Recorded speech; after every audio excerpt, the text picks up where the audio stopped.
Hello and welcome to Psychology Live. I am Dr. Gail Majcher. I'm a clinical psychologist, and with me is Mary DiPaolo, limited licensed psychologist. We have started this series on effective communication, which we will wrap up during this episode. But first of all, thank you so much for your comments and your questions. You can send them to us right through YouTube, or we have a Psychology Live Facebook. What's it called? A group? We have a group page on Facebook called Psychology Live, so you can post, you can ask questions, you can respond to our videos, which we do post on there as soon as they are uploaded onto YouTube. It's so nice hearing from you. You know, when you're on this end just doing it, we don't know if people are watching, and when we get responses from you, we just so appreciate it, and we'll keep it going. Right. As long as we feel like we're being effective. Our main goal is to help. And if we are, what a wonderful thing. Right. And if you've never been to therapy before, perhaps watching us will inspire you to go, because therapy really is a part of the healing, positive change, and growth process. You know, if you think you know everything about everything, this is a big problem, because nobody knows everything about everything. And sometimes we need help having that other objective perspective that will encourage us to do the righter thing for ourselves on a daily basis. My first experience with being in therapy was when I was in my early 20s. I was in a violent marriage, and my gynecologist, who was very concerned about me, who I loved dearly, sent me to a therapist. Well, back then, you know, that was very uncommon. She changed my life. Mm-hmm. She changed my life, and she really corrected my thinking. You know, when you're in a terribly dysfunctional relationship, your thinking can get very messed up, along with your self-esteem. Where she helped me to remember who I am and to clarify who I am. And it was through that I, of course, got out of that situation with my children and got into school and got an education. But without therapy, I don't think I ever could have done that. And then throughout the years, when something would come up, like my mom died or whatever, I would go back in. So I hope that normalizes it a little bit more for you. Mm-hmm. If you're going through something difficult, go into therapy. It helps. You can be going into therapy for something very intense and deep, and you're going to be in there for a while.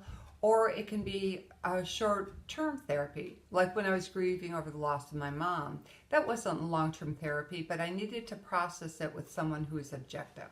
Right. And it's so important. Therapy is all about uncovering and revealing truth for your purpose of healing, change, and growth in a positive manner. And so your relationship with your therapist has to be very honest, very transparent, and you have to feel very safe and able to trust the therapist. When Dr. Gail said her therapist she met during the time when she was going through such difficulty in her marital relationship, for me, I went in my mid-30s to try to uncover the wreckage of my childhood history and figure out what the lessons were from back there. And I loved my therapist because she transference. It was because she was this tiny little bleached blonde.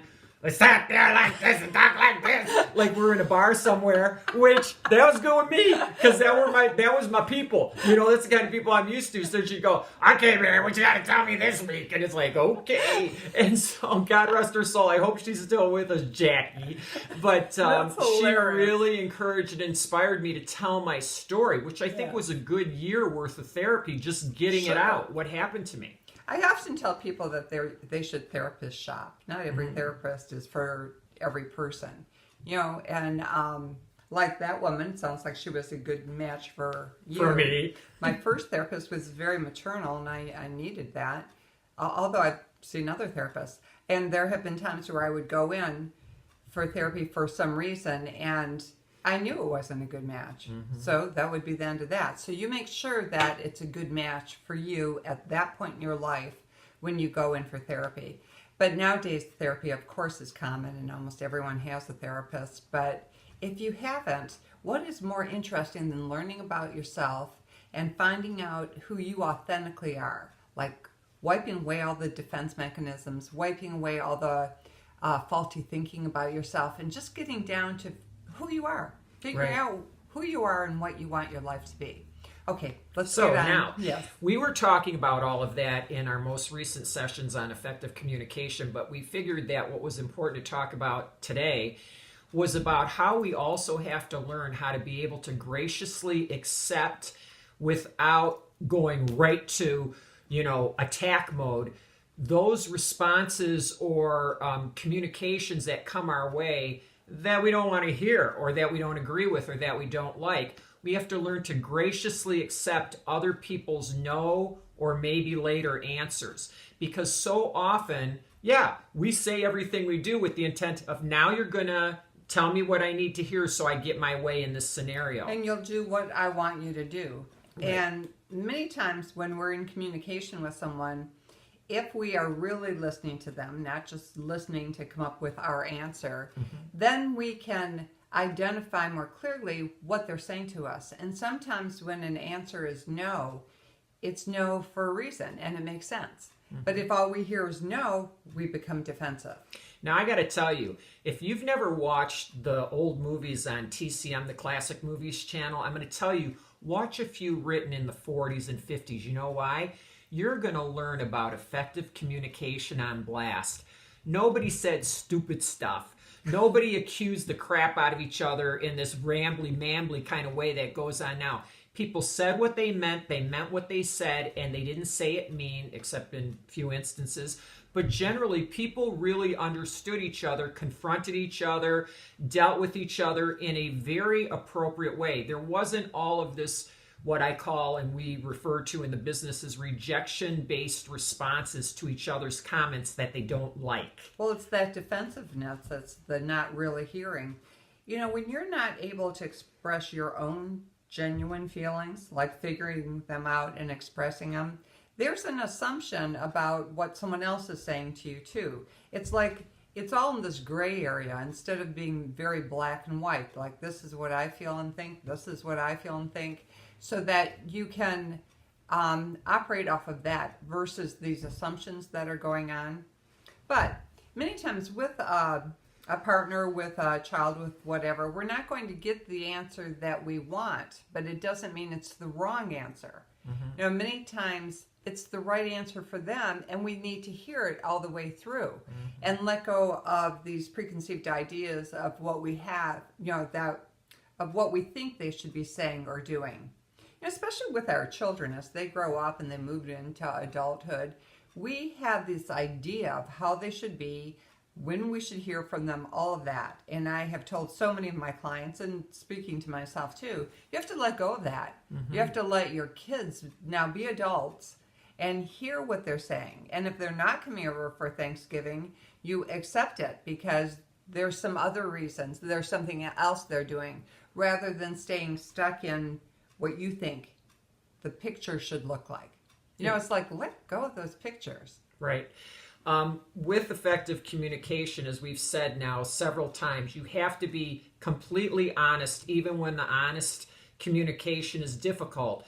But you also have to be aware of the fact that all communication is for the purpose of understanding that other person, not getting what you want out of that, situation that's leading to the conversation.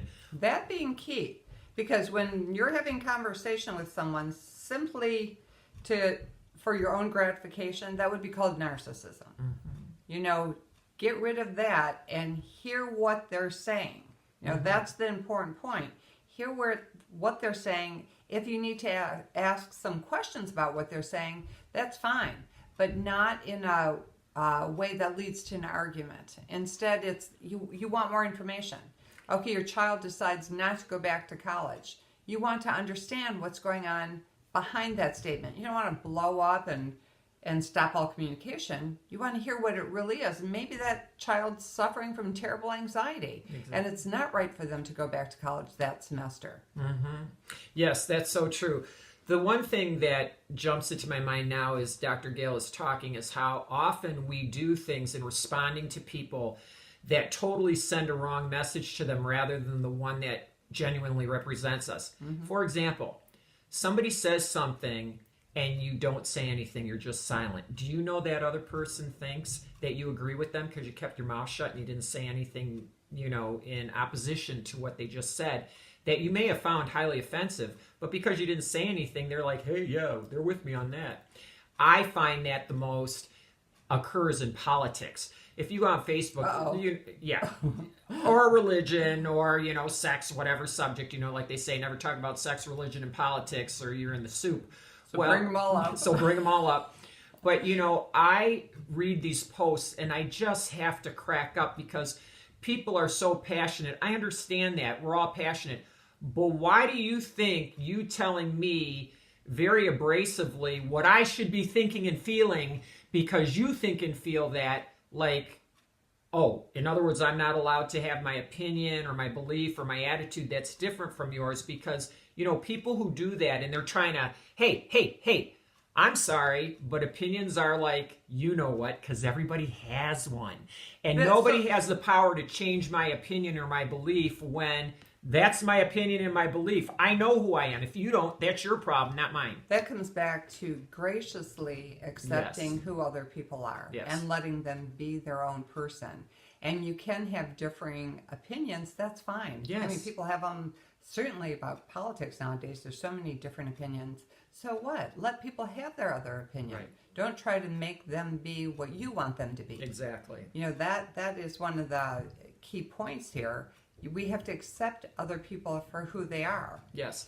And when we don't, that's how we talk. We have clients all the time we're talking about, which probably lead to our next program, who try to gaslight the living poop out of each other, which gaslighting is all about manipulating reality to try and convince that other person to see it your way, my way, instead of your own way. So what we will probably be touching on for the next probably at least 2 shows, if not more, is borderline personality disorder. Because gaslighting goes hand in hand with the borderlines, and there's lots of crazy making. So we'll get to that, and it's a fascinating topic. Years ago, people did not know about borderline personality disorder. Now people, it's like it's coming out of the woodwork, and there are so many people who either have it or they are dealing with people who have it. So we'll be touching on that. So I hope our shows on communication have been helpful for you. Effective. Effective. And we hope you have a good day. Thanks for listening. Bye-bye. Bye-bye.